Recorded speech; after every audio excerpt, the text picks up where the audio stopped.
Mense sê ons leef in die eindtyd.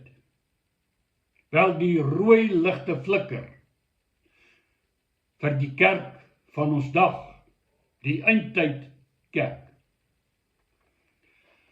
Die Bybel leer ons dat ons as kerk moet let op die verhaal van Israel, of dan hulle geskiedenis, en dat ons moet leer uit hulle sondes, en die gevolge wat hulle daarvan gelei het.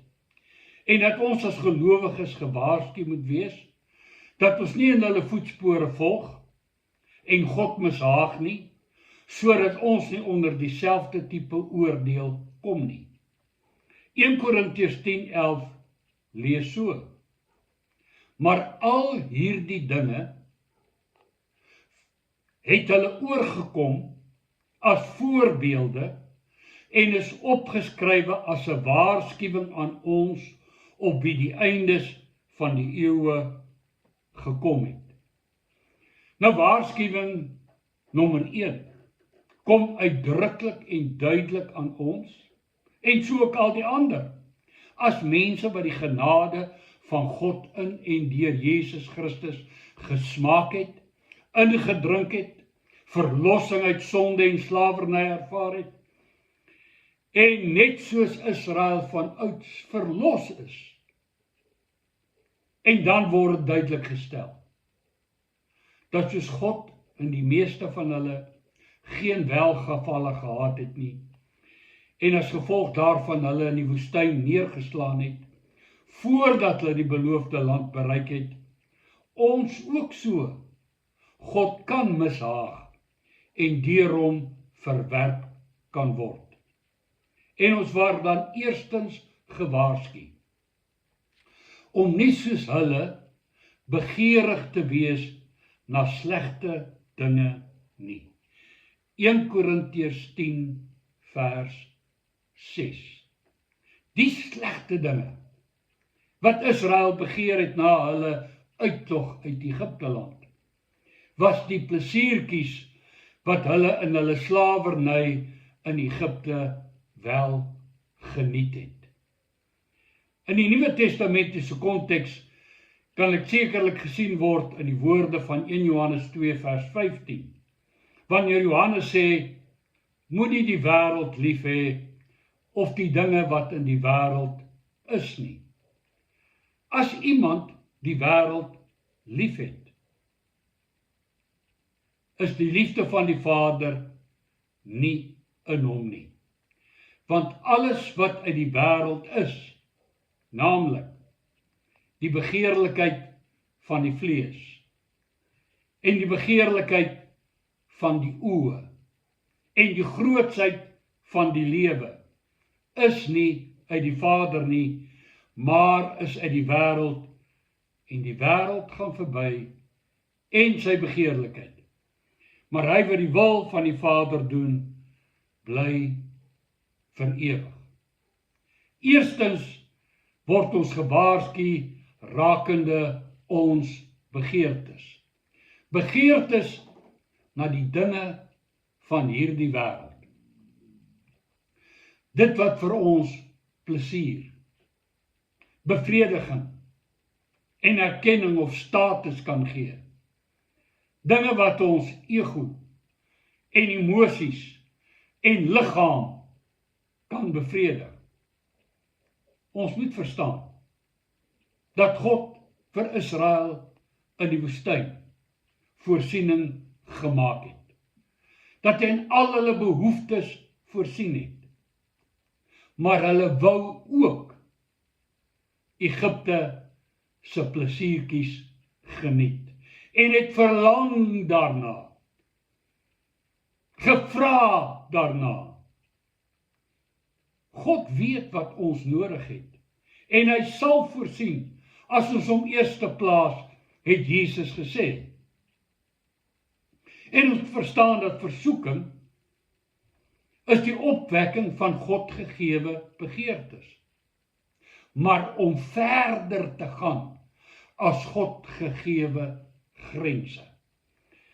Anderkant God se grense is ons in die wêreld van sonde wat jou met die dood beloon onder die toorn van God.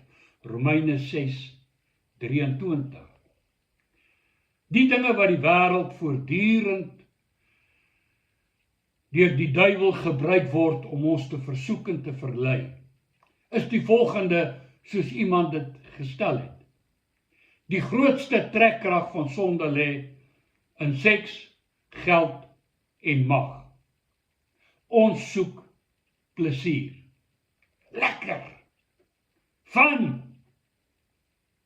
Just wanna have fun. Aanvaarding, gemak. Allerhande goedjies wat mooi is.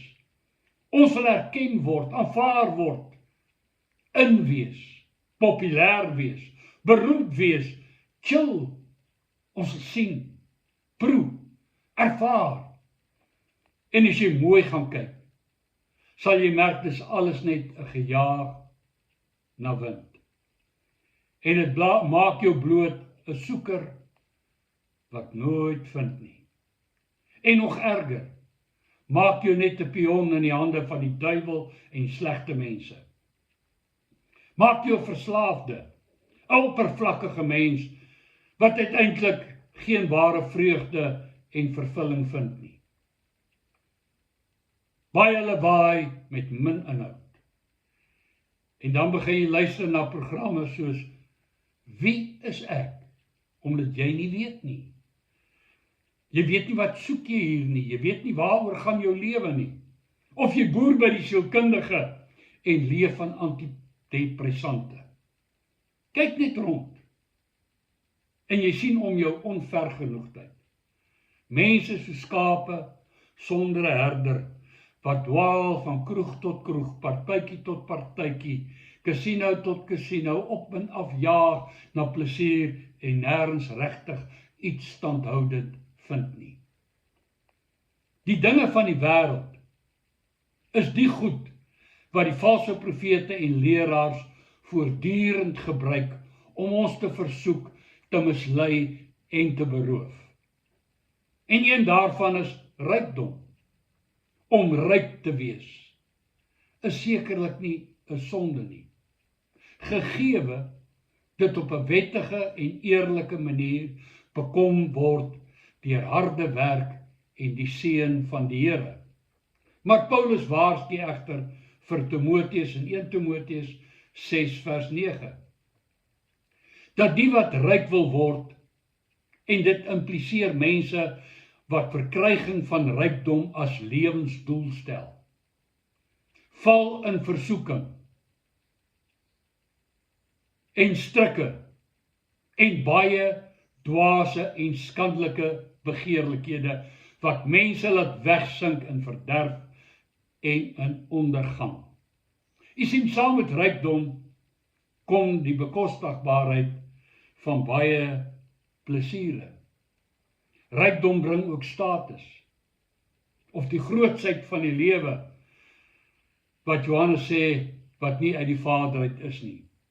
Rykdom en aardse sukses bring bewondering van mense. Dit voed die ego. Dit laat jou dink jy's iets besonders. Dit bring vir die leiers van die slegte sisteme van hierdie wêreld wat in die mag van die bose lê, 1 Johannes 5:19, na jou voordeur. Dit bring vriende, baie maal slegte vriende, geleentheid vir wêreldse plesier en mag oor mense. Jy kry geleentheid om jou pad oop te koop, jouself te vestig in hoë kringe. Jy kry geleentheid om soos Moses vanuit jou te vestig in die paleis van Egipte as 'n prins. Die probleem is egter, min van ons kan soos Moses daarin slaag, om soos Hebreërs 11:24 tot 27 te weier om deel van die wêreldse stelsel en mense te wees, en dit verkies om liewer sleg behandeld te word, saam met die volk van God, as om 'n tyd lank die genot van sonde te geniet, en die smaad van Christus groter rykdom te ag as die skatte van Egipte, omdat ons uitsien na die beloning, omdat ons die onsienlike sien. Ons sien God, ons sien die hemel, Moses het dit gesien en 'n keuse gemaak. You can have the whole world, just give me Jesus.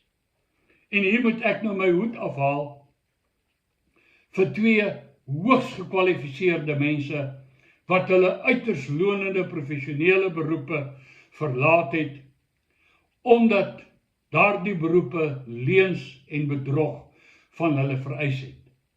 Die een het gaan boer en die ander is terug universiteit toe om 'n meer eerbare studierigting en beroep te volg, en beide van hulle het 'n sukses gemaak van hulle nuwe rigting.